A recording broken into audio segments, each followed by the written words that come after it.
પાલનપુર પાલિકાએ જન્મ મરણના દાખલાની કામગીરી બંધ કરતા હોબાળો મચ્યો। સ્ટેશનરી ન હોવાના કારણે કામગીરી બંધ કરાઈ હોવાની નોટિસ લગાવાઈ। અરજદારો અટવાઈ ગયા અને જાગૃત નાગરિકે પાલિકા કર્મીઓને કહ્યું કે રૂપિયા ન હોય તો અમે આપીએ। કાર્યક્રમોમાં તાઇફાઓ કરતી પાલિકા કાગળ લાવી ન શકતી હોવાનો સ્થાનિકોએ આરોપ લગાવ્યો। કાગળ ન હોવાથી કામગીરી બંધ કરવી એ કેટલું યોગ્ય? દૂર દૂરથી અરજદારો આવે અને કામગીરી બંધ કરતા તેમને ધર્મના ધક્કા ખાવા પડી રહ્યા છે। આખો દિવસ તેમનો બરબાદ થાય છે।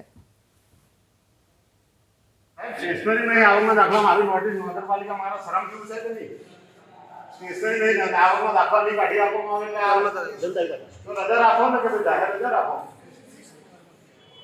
अरे मैं एडवांस लाइन रखी पड़े आज के नगरपालिका बड़म क्या करे नोटिस मारे कि भाई स्टेशनरी में काम नहीं करिए तो फिर नजर आपो जाहिर नोटिस आपको काम नगरपालिका बंद है आप दूरથી आया ने धक्का खाઈને આનું શું કરવાનું અરે ના હોય તો મુલાઈ નાખું 10 પેકેટ મુલાઈ નાખું 10 પેકેટ એનાથી अरे તમારાથી ના થતું હોય પેલા જે સીએમ ના પ્રોગ્રામમાં 20-20 લાખ રૂપિયા ધરવા પૈસા છે ખોટા તાઇફા કરવા પૈસા તમારે 20 લાખ ધરવા પૈસા હોય અને નગરપાલિકા નીતિનભાઈ પટેલ મારું નામ હા નીતિનભાઈ તમને હા अरे साहब मंगाई ने आप 2 पैकेट तो नगरपालिका नो कोई माणस